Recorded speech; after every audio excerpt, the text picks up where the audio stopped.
Christine. Okay, are we on live now? Yes, we're live. Yes. Okay. Well, good evening, everybody. Let me introduce myself. My name is Christine Chen, and I'm part of the Southeast Asia Pacific Education Forum. And this is our very, very first forum among educators.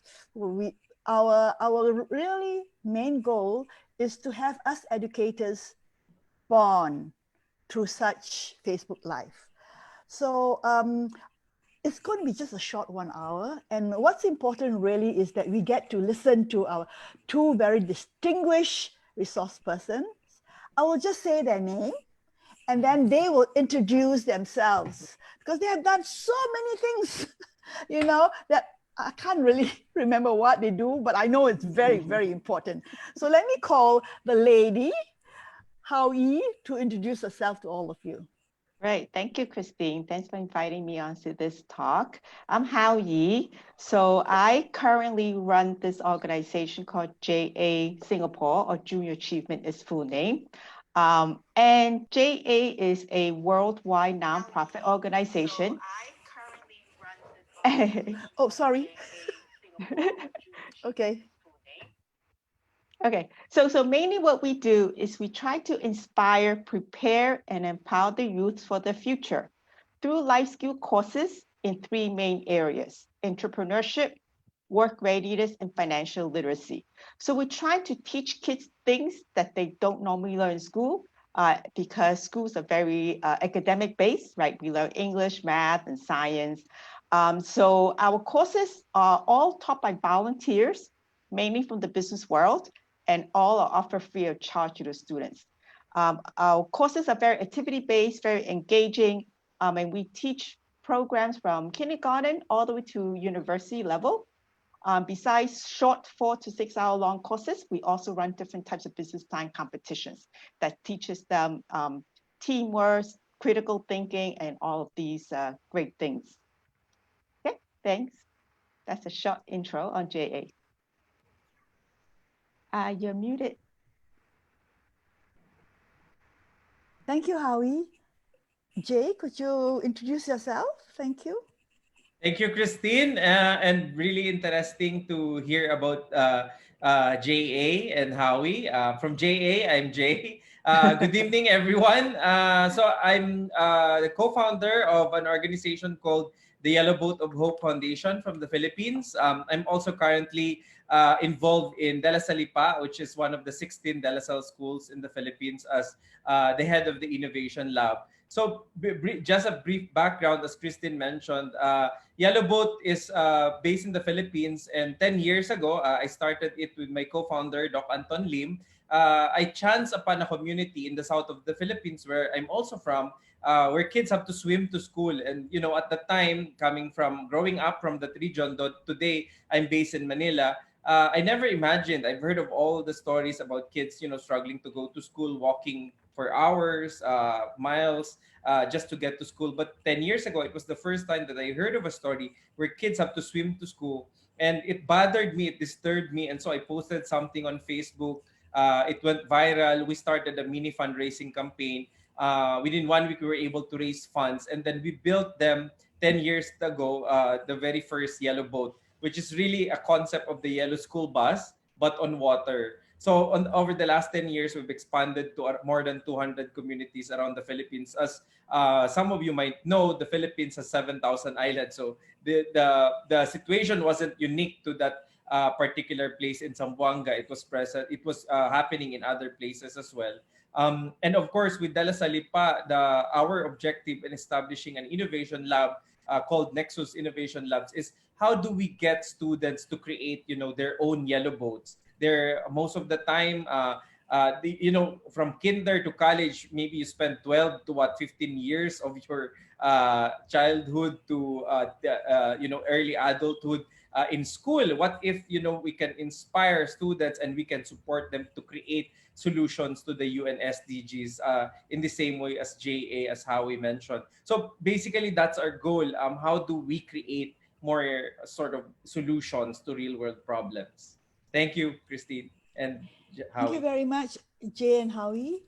Okay, we will try to make this session as conversational as possible. So to start off, I've heard all the things that you have done, and this pandemic has changed the context of the work that we normally do, right?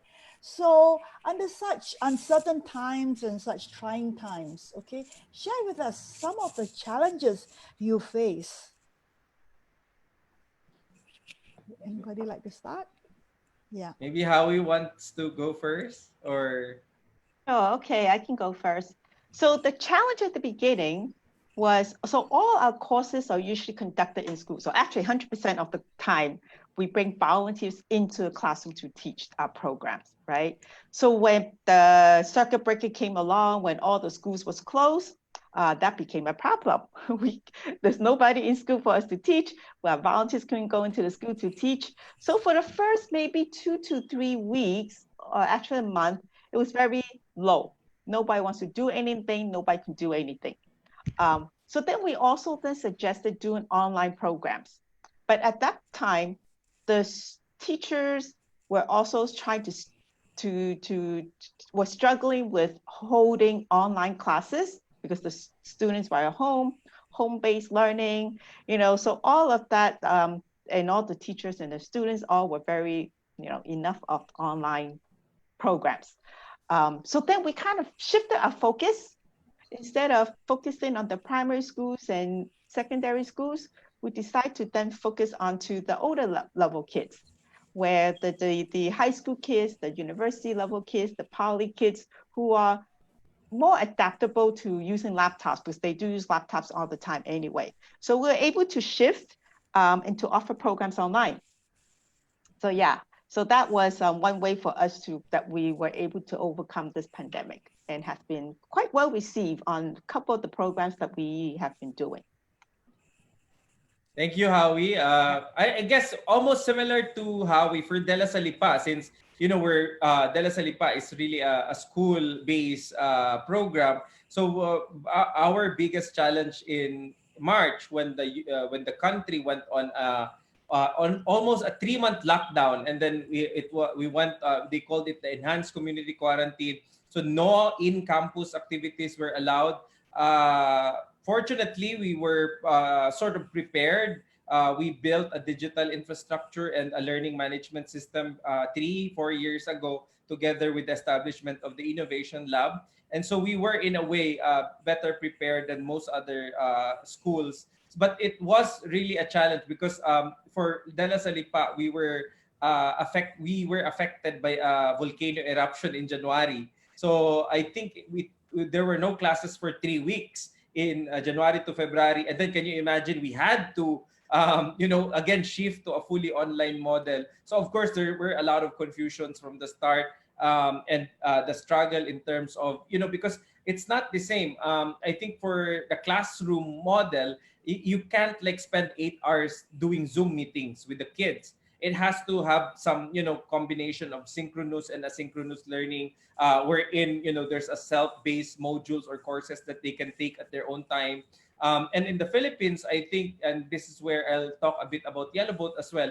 I think for both De La Salipa and Yellow Boat, our primary challenge, maybe which is different from Singapore, is our basic infrastructure is the main challenge. Like for Yellow Boat, there's no internet, there's no power in many of those far-flung communities. At De La Salipa, we're located in Batangas. We're an hour away from Metro Manila, the capital, but there are still many areas that do not have, internet telco signal, and so faculty and students have a hard time. But I think now we've been able to adjust. There is some minimal visits to campus allowed, like, if you need faster internet, of course, subject to health stringent measures when you go into the campus. But again, students are not yet still allowed. I think for Yellow Boat, we were sort of prepared because we've most been doing remote interaction with the community leaders. But I think the work that was stopped is really the building of the boats, because people can't congregate. in many of our communities at this point. So even if the boats are ready, we cannot do a turnover. And of course, the kids are not going, don't need it at this point to go to school because it's the Department of Education has gone on a fully online model. But I think for both organizations, one of the biggest challenges that we're seeing, and we're developing programs towards that, is really how to help parents cope, because you're suddenly even for employees at Dela Salipa, you have maybe some of our partners, we call them the employees partners. Some of them have 3 to 4 kids at home. You have to teach, and then suddenly you have to take care of your 4 kids, or also at the same time they're using the internet. They have to have the devices with them. So I think we're developing programs, both hardware and also in terms of mental health, of parental support, because right now the parent or the guardians in Dela Salipa, it's very unique because I think 30 to 40% of our students actually live with their guardians. So their parents are working abroad or working elsewhere, and so they're with their guardian. So we now have to develop a program to help assist the parents and guardians in terms of helping the students navigate the learning management system. But I think after 5-6 months, we've been able to there are still rooms for improvements, but I think we've been able to sort of get up to speed. But again, the challenge remains there, and it looks like it's gonna be another 12 months in terms of for us to get a vaccine. So it is very challenging. I have as a last point, I became a daddy last May. And of course, I couldn't imagine the stress. I think at this point, I'm still really, my mind is still, sort of hazy. Having had a lot of sleepless nights over the last 3 months, and of course the panic and the fear in terms of going to the hospital. Most of the hospitals in the capital have COVID cases. So again, and then having a baby today that we can't go out, we can't even bring him, to the park or to nature. All he sees is the 4 walls of the house every day. So again, I don't know. I don't know how you can put it into really a nutshell. But I think we're all facing this, and we just have to hope that there's a solution coming in the next few months. Yeah. Okay, thank you. I've been listening, and I noted that Howie, when this lockdown started and you cannot go into schools, you kind of shifted from working with the younger children to the older kids because they had the skills of, handling the technology. So Yeah. my question to you, Howie, is since you move from elementary or primary school children to the older kids or even to tertiary, how are the children different? And how are your strategies different? How are they different? They are less chatty. So actually, the one program that we actually were able to implement and have been running very successfully is a program called what we call now the online CV and interviewing skills, right? So what we are doing is minimum 20 students. We have 20 students and 10 volunteers, right? And using technology to help us run this program, and Zoom is a godsend. It's the only platform that we have found were able to let us do this. So we have 20 students and 10 volunteers. At the beginning, everybody log in. But before the event, we asked the students to send in the CV to us. I paired the 2 students and 1 volunteer beforehand, and I sent the CV of the students to the volunteer beforehand. So they will have the chance to review the CVs. Because as part of the program, the first half of the hour, we have everybody together, the same room. One of the volunteer will lead some tips of do's and don'ts, high level of what is a CV, what you should do in an interview. Following the first half an hour of this highlight and tips, I then break the volunteers up and the students up into Zoom breakout rooms. So every room have 1 volunteer and the 2 students. And the volunteers provide feedback on the student's resume, and then they conduct a mock interview for the students. The students practice interviewing. At the end, we bring them all out, have a sharing. So that has worked so well. The students really like the 2-to-1 interviewing, more impactful, are able to ask the volunteers questions, and the volunteers are able to actually volunteer and have an impact on the students in such a short period of time, in just an hour and a half. I always tell my volunteers, this program is the easiest program they will ever volunteer for me.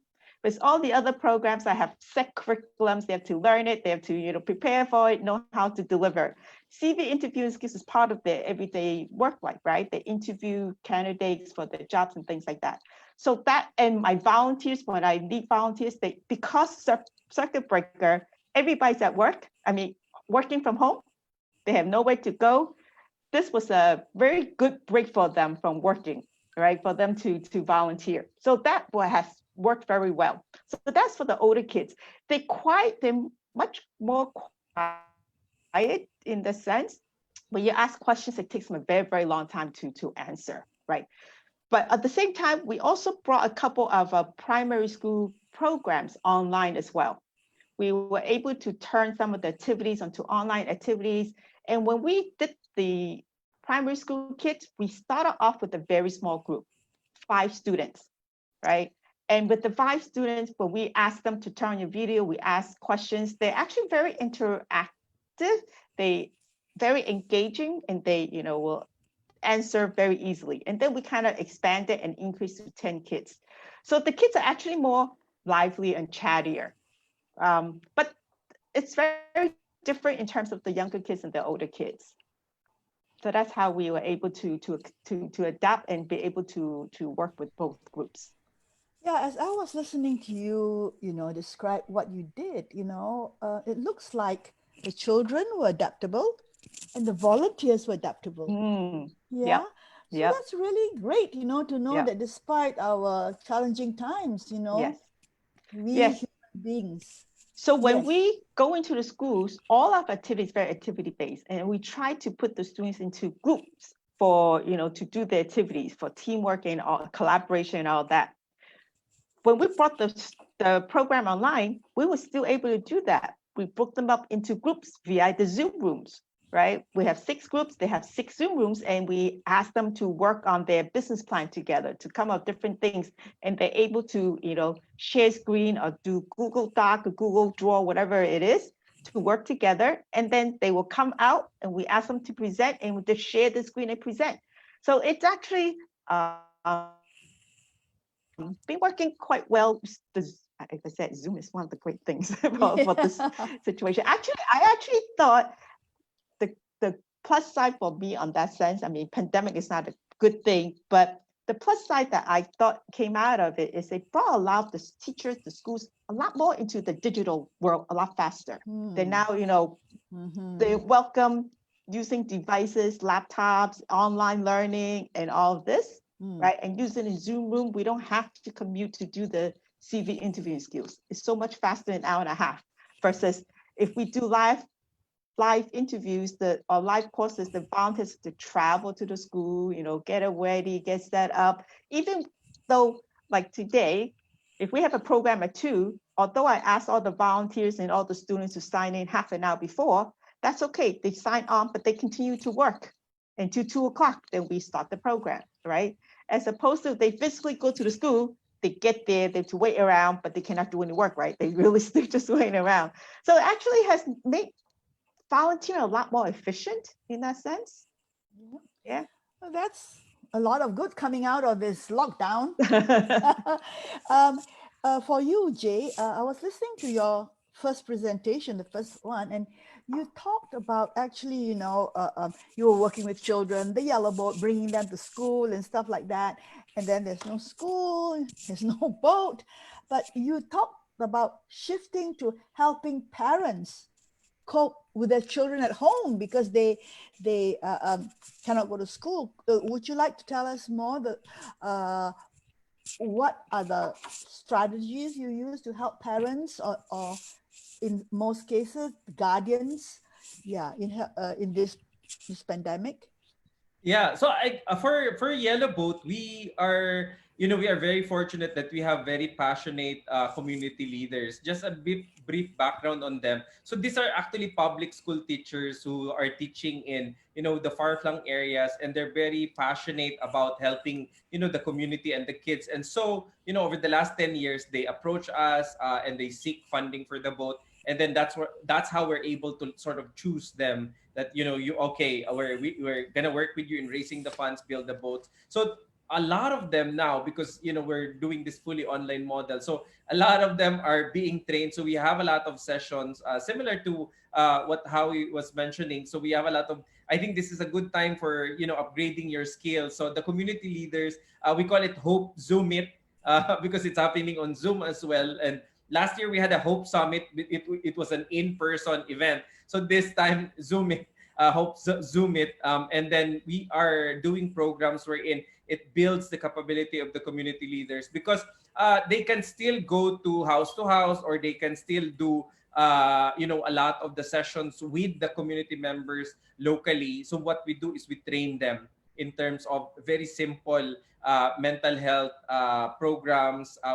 What we do is we invite, since we're not the expert on that, so we invite external resource speakers that do it for us.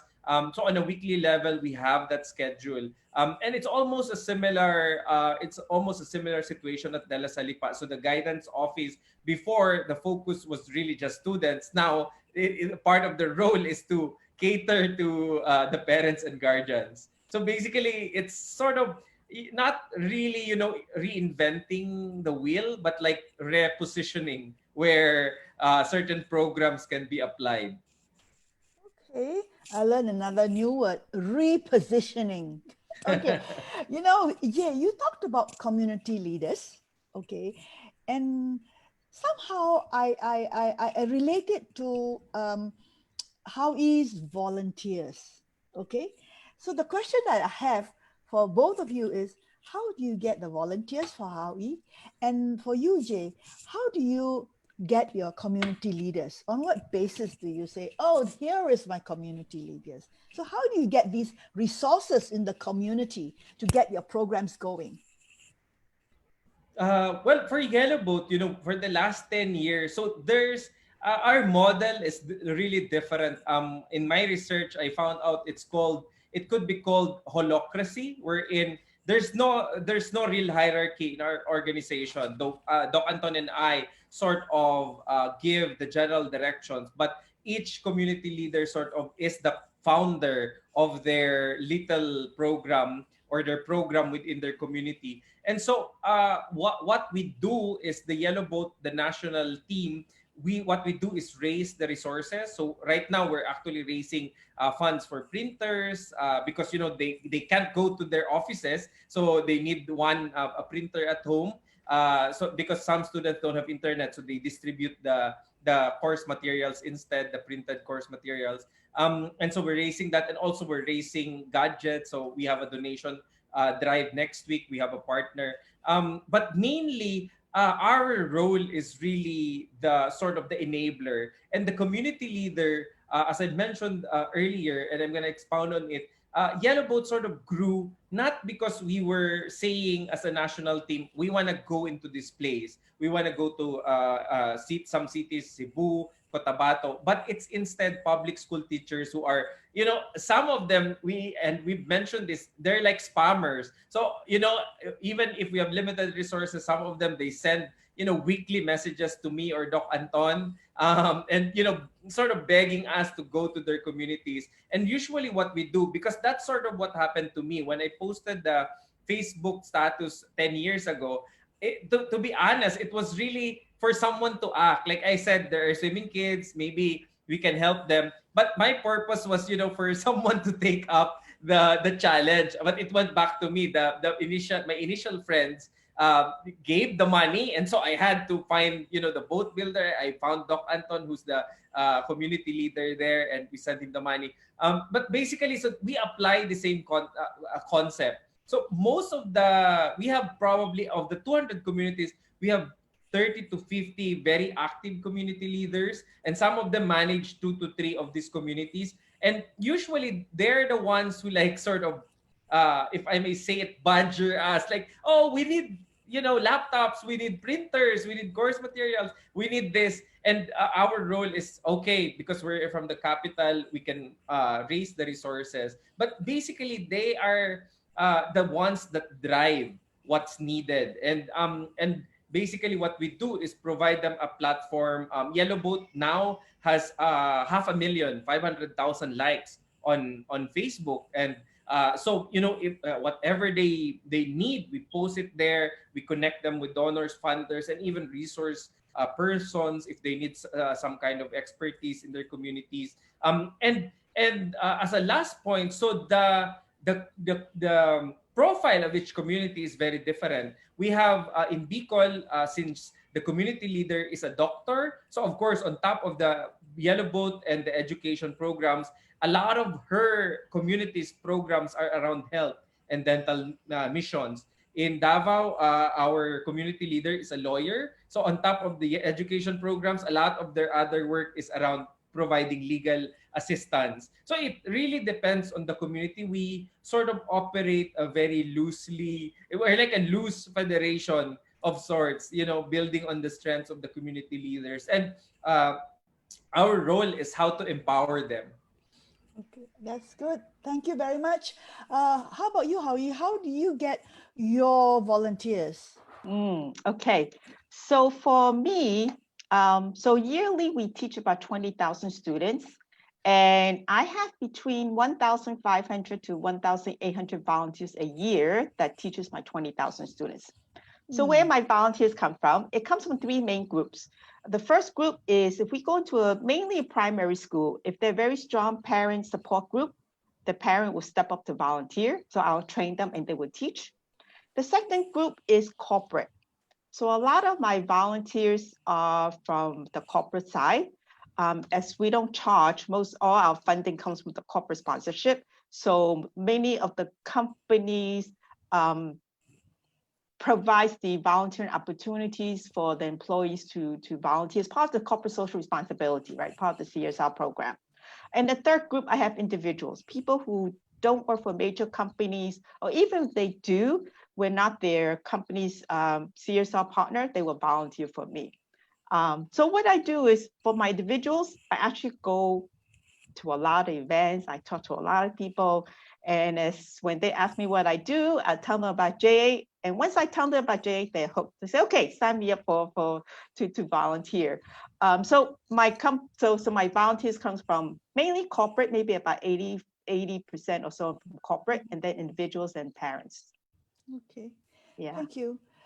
As I was listening to your presentations, I was just thinking, that the viewers of our Facebook Live, they come from early childhood education.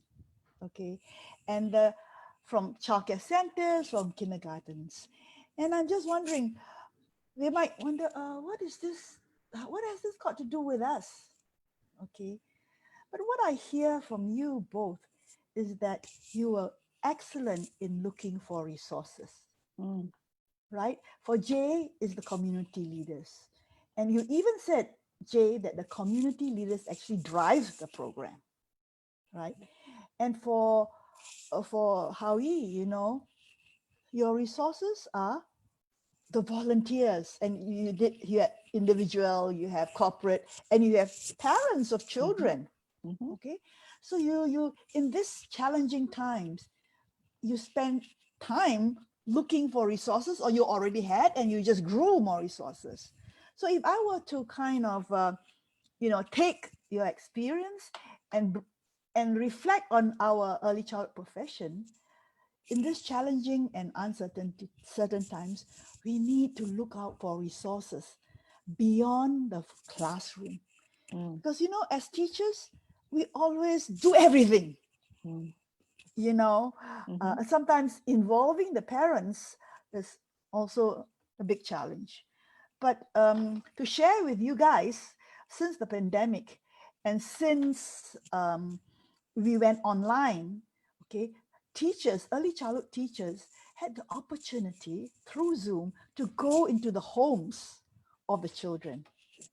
And in going to the homes of children, they develop a closer relationship, Okay, so that's the good thing that has happened, you know, in our profession right now. So my challenge to all of the early childhood educators out there is, okay, we have developed a closer relationship with your parents.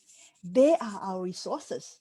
How can we bring this bond that we have created with our parents to the next level?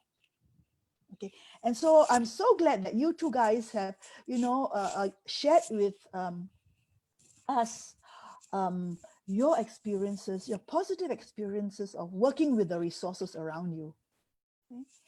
Now, so if I were to ask you another general question, you have made, you know, so many, you have given so many examples of what you've been doing and stuff like that. So if I were to ask you to highlight one or two or even three innovative practice that you have embarked on since this pandemic, could you share with us one, two, three the highlights of your innovative practices? What do you want to start? Both are smiling. Ladies first. Okay, ladies first. Okay. Sure. Okay. So the one that I had mentioned, the online CV interviewing skills, that was one of the biggest thing we've done. And that is actually all our programs is mainly on that. And that has been very successful. From volunteering, we have volunteers keep coming back and say, can we do more? Can we do more? Can we do more? So my issue was I need more students in order to do more. So the online CV interview skills using the Zoom room, the breakout room, the technology has been very, very big in helping us to continue our programs, helping us to have programs so the sponsors can continue to fund us to run the program as well as having volunteers to continue their engagement, right? And for company as well, they're like, oh, we need programs because during this pandemic, many of the volunteering organizations could not take volunteers because most of the volunteering opportunities are manual, right? Go to the old folks home, feed the poor, all of that, most of that has stopped. But because we're skill-based, we do on Zoom, online, it was one volunteering opportunities that we were able to offer to the corporate folks. The other one, something that we also did was a new program, which I thought was great because it was actually very fun, very different. We did a program called Science in Your Food. So basically, we talk about, how food has science in it as well. So we did a program where we actually had an experiment where the students extracted DNA from strawberry. So we're like, wow, how are we going to do that? So we actually limited to 20 students to teach, to excite the kids about STEM, science. So for the program, I actually went out and bought the plastic lunch boxes. I bought strawberries. I bought all the ingredients that we needed for this science experiment, from rubbing alcohol to coffee filter to sticks and everything. Packed them all up into individual boxes. Then I sent them all to each individual's home, the student's home. So on the day itself, we had videos. We had talk about science. We talk about DNA, and when we got to the experiment, we actually were able to put a camera onto the volunteer who was doing the experiment, and the students actually were able to see it and follow step by step. Even something like that, which I never thought we can do it online, virtual. All the students were at home, and the volunteers were in his lab, and it was just amazing. We were able to conduct that workshop, and it was something so real, so close to what we do now, right? Because for the pandemic COVID-19, to test whether you have it or not, it's your DNA that they're actually testing, right? So they actually, swab your mouth and they're testing that. So that was something that the students were able to learn from, and actually have an experiment at home that I didn't think we were able to do. So that was actually another good program that we were able to innovate and get it onto the students. Excellent. Yeah. You know how you talked about the two of them, right? The CV workshop, right? The one on the CV, and then the science in your food, right? Are these new programs that just arose from this lockdown period? Are they new, or it has been there but just resurrected, or what was it? Yeah. No, we've had the CV interviewing skills workshop, except that was more of a whole classroom. We talk about it, and we may just have one or two students to do a role play, but we never really had two students and one volunteer together in that way. We may have 1 to 4, 1 to 5 students, but not 2 to 1. Ah. So that was the new thing that we did, and that's because the Zoom was able to do that. And with that was able for us to have, Okay. because everybody's home, we're able to get so many volunteers at one time also. So that helped. Okay. The Science in Your Food is actually a new program that we created. And as we were creating this, we had to keep in mind about being virtual and how we were able to do that. Okay. Yeah, so we create that program new. Okay. So the first program really doing the same thing, but not in the old way, but in a new way. Yeah. Right? Yeah. And yeah. Because we have the facility and the resource of technology, we were Yeah. able to innovate. Correct. Okay. So even the first one, when we had the CV, we never collected the CVs in advance to give to the volunteers in advance. But because everything was so virtual, it was just easy to collect the CV from the students, email it to the volunteers, able to pair them easier. So in a way, it was actually just easier when everything was online than expecting, face to face, and let me see a video. Because if we were going to the schools, we were expecting the students to have a physical copy of the CV, right? And that's the only time we thought of reviewing the CV. But when everything's virtual, everything became virtual and easier in that sense. Looks like you've been taking a very positive view. Yeah, and everything is flourishing. Yeah. So before I go on to Jay, do you have any other program that you are brewing right now or incubating right now? No, so what we have been doing is we've been turning our regular face-to-face programs into online programs as well. Okay. Yeah, like we have a JA leadership skills workshop that we've done, online entrepreneurial program, financial literacy program. We've been moving bit by bit online. And now the school has opened, the students are back to school, but they are still very hesitant about doing programs. But they're now opening up for us to volunteer again in October, November at the year end after the final exams. They said, oh, you can come in. I said, yeah, but I don't think my volunteers will still want to go in. So we're now going to do a hybrid. The students will be inside this classroom. Actually, we've been doing it with one of the schools. The students are inside the classroom with the teacher. The volunteers are still online. They will still present the PowerPoint online. They will speak into the class online, but the teacher will be there physically with the physical activities, physical games, and that. They will be our eyes and ears inside the classroom, grouping the students. So we're going to do a blended online in-class type of program. Excellent. So my question is, the teacher that you mentioned that is going to be your eyes and all that. Were teachers in the old era involved that way too, or okay, so can you explain? Yeah. So normally in the old era, so when we go into a classroom, the volunteers, our volunteers literally just take over the entire class. So I usually bring 2 volunteers per classroom to teach, not just one person.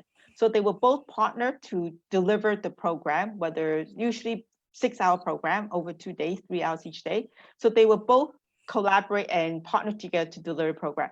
The teachers usually the teacher inside the classroom, but they usually just sit in the back. We require the teachers to be there to help us manage the class, to in a way discipline the students to make sure they're fine. But the teachers, very, very rare are the teachers involved with the classroom, like with the activities and things like that. Yeah. Okay, so now with this hybrid model, the teacher has a different role. Yeah, right. A more active role. Correct. Okay, thank you very much. Good things are coming out, as I can see. Yes, a very positive sign that teachers more involved in the classroom when we do the programs. Yes. Yeah. Thank you. Now, Jay, the question was, if you were to highlight 1, 2, or 3 innovative practices, what would that be? Yeah. Yeah, I would actually want to start with, I think I'm building on what Howie was saying in terms of, and you emphasize it in terms of, sort of adopting an old concept in a new way or seeing with new lenses. I think I want to start with this, the yellow boat itself is a very simple sort of innovation concept. When we started 10 years ago, the school bus was there, for the longest time. I think as long as there was a school system, there was the concept of the school service or the school bus.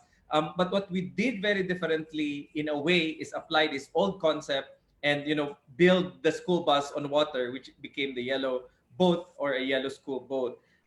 We have almost a similar experience during the pandemic with what Howie was mentioning in terms of a lot of the offline or on the ground programs were now transitioning towards an online model for especially for Yellow Boat.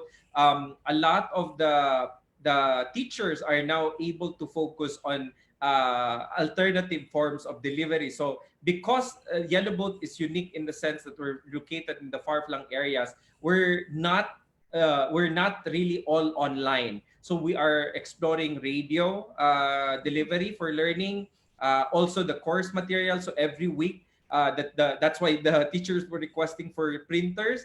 They have to print the course materials, and they don't really manage a very big group of students. So I think one or two printer will do it, but they will deliver the course materials weekly to the houses of the students.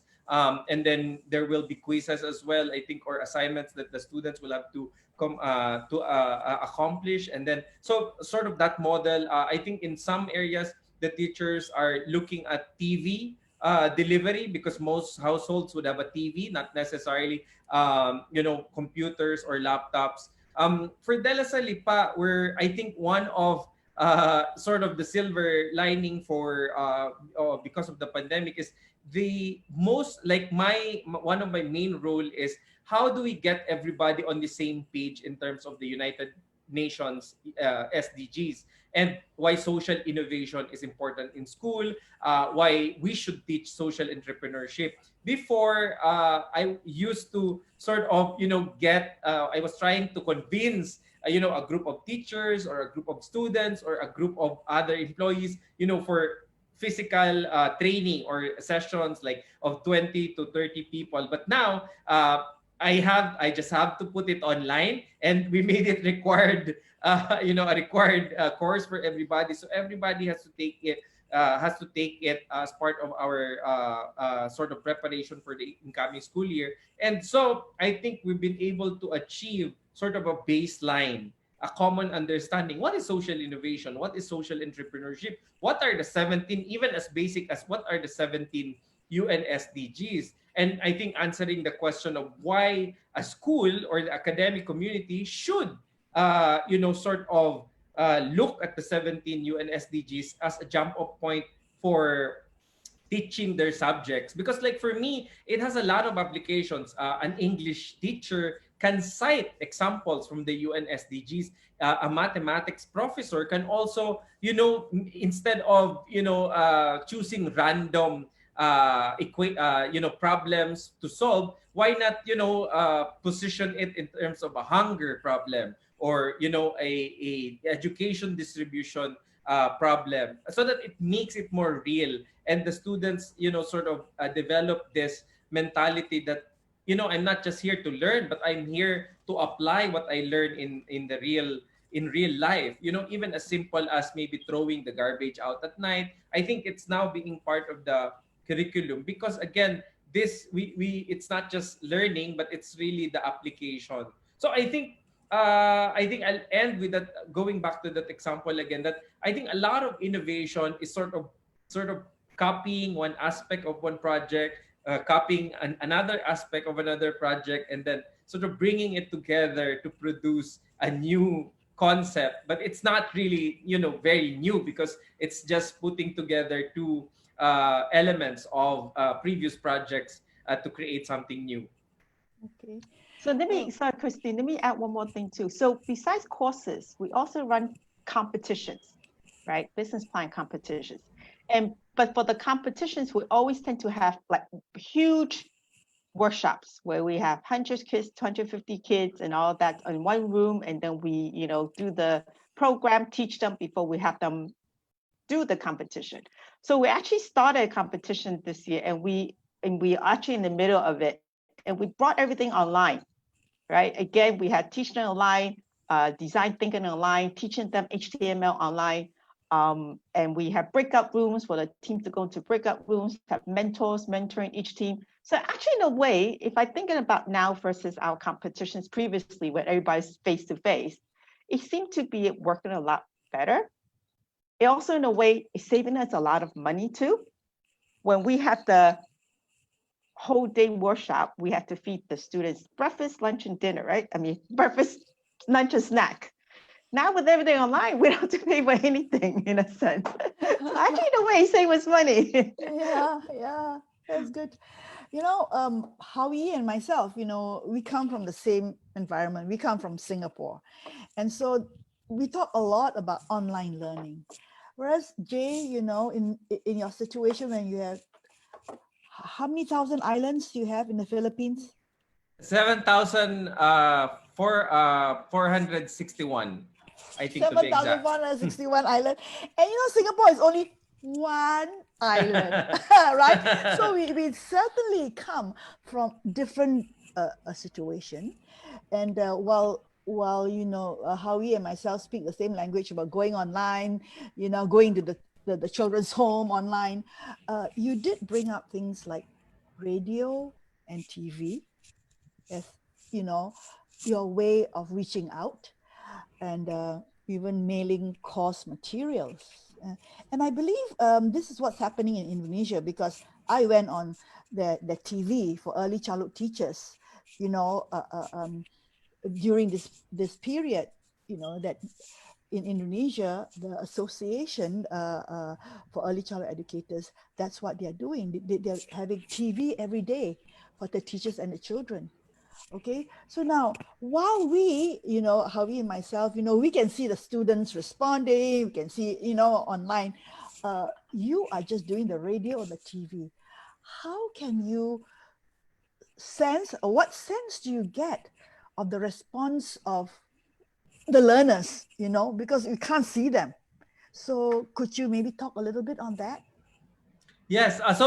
Just to point out, so Indonesia has 14,000. So there's double the island. They have double the island of the Philippines. But going to your question, well, that's where really it's very important for the community leader, which is the public school teacher in the Yellow Boat's case. It's very important to have the necessary skills to also include. So part of the program that we're doing really includes sort of training for the teachers and the guardians, because again, they will be the ones that will be with the students or with the kids, on a daily basis, to monitor, to help in terms of, going through navigating the course material. So that is really where a lot of the discussions and the work is happening in terms of preparing the teachers. So they're not just teaching the kids now, they're teaching the parents and the students as well in terms of how to facilitate their child's learning. So I think it does present this new challenges, but I think it's in a way, this is my personal view. I think in a way it's making it's going back to a concept wherein the parents really have a stake in learning. Because I think for most parents, even in the most developed nations, sometimes you don't really participate in the education. You send your kids to the best schools, and you sort of leave out of the discussion. You let the teachers or the educators deal with your children. So I think now it's sort of forcing us to again get the parents and the guardians involved in the process. And of course, there is I think one of the mechanisms that the public school system in general has put in place, and which we have adopted, is that for those far-flung communities that would not have internet, they cannot do the online model, it should be a weekly progression. So you won't give like the teacher won't give like, oh, this is the next 10 months course materials. So it's like a weekly engagement, so that again you can also track and monitor the progress and see where probably the struggles or the challenges for the kids and the parents are, and adjust along the way. So I think that's where, in terms of assessing whether the students, and of course hopefully when there are communities where that are zero COVID areas, so in those cases the wearing face masks and face shields, the teachers can actually visit the households to personally distribute the learning material. So I think in those situations, then they would be able to personally assess the progress of the students. But again, it presents a lot of challenges. I think and we're working with different organizations, including the government, because the teachers would require different resources. Like, they would need more transportation allowance. They would need more resources for printing, for the acquisition or purchase of the printing materials, the paper and the ink. So again, it's really working with the stakeholders as well, so that the resources and the platform is there. We're fortunate that since Yellow Boot is really working in the far-flung communities, we have sort of our own systems in place beforehand. So it's really a matter of sort of repositioning, as I mentioned, the course material so that it can be delivered across these different channels. So whether it's online, it's via radio, or via delivery of the learning material, actual learning physical materials. Okay, Jay, as I was listening, you actually described the old era, right? Where parents just bring the child to school and just, well, you take over and it's your job, But now you see the tide is turning, is that, we are including the parents in this whole educational process. And as you went on talking, and I tell myself, well, indeed, it takes a whole village to raise a child, right? Before the school does it, or the parents will do it at night, the school does it during the day. But now really it takes a whole village, to raise a child. And if resources are coming from outside the village, okay, it takes the whole country. Okay, and if it comes out from a global, organization, so we are all kind of responsible for all the children in this world. Okay, one question. Howie had mentioned, Jay, that she sees in the near future they will have, you call it the hybrid course, right? The hybrid course. So in the near future, are you working towards something, brewing something up?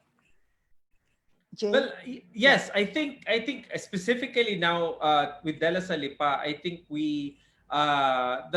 it is for a long time a traditional school. The students go into the classroom. There's laboratories, but I think now because of the current experience, we call it border-free education, because again you can learn anywhere, anytime. We embrace the self-paced, self-directed, asynchronous concept of education very broadly now, because again it doesn't make sense to have to the 6 to 8 hours of classroom delivery. You can't just transport it towards having 8-hour virtual classroom sessions as well. So I think there will be, I think after even after this pandemic, we are looking at having a hybrid model wherein maybe for some, I personally, my idea is like it's like a Netflix education wherein for the preliminary, like for example, if it's just defining what social innovation is, what social entrepreneurship is, who are the social entrepreneurs, maybe we can create a 20-minute 30-minute videos on all the subjects, whether English, mathematics, something like this, and then the students can sort of watch it from home, and then when they go to school, that's where more on the discussion, the interaction happens, and of course the laboratory in terms of if they wanna prototype some solutions or experiment some potential solutions. So I see that as maybe something that this pandemic is allowing us to explore. Because even now, for us, our main challenge is we've established all this, sort of wonderful laboratories. I manage, a 3D printing lab, an AR, VR, a virtual reality lab, and also a fintech lab. But all these high-powered computers, all these high-tech gadgets, we can't go to them at this point. So we are exploring, virtual simulation models, but of course, it's not really the same experience. So I think, but what the situation is allowing us to do is to explore this potential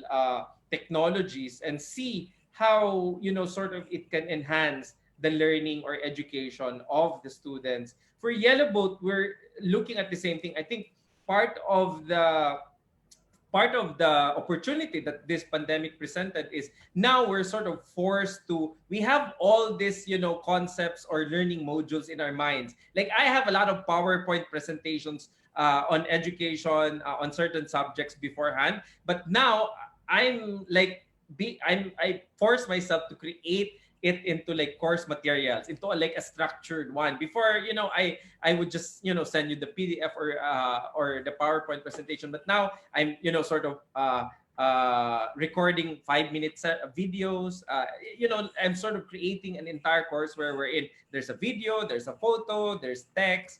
And I think for Yellow Boat, it's making us do that. So again, later on, it will be easier sort of to get it into the students' hands, especially in the far-flung communities. I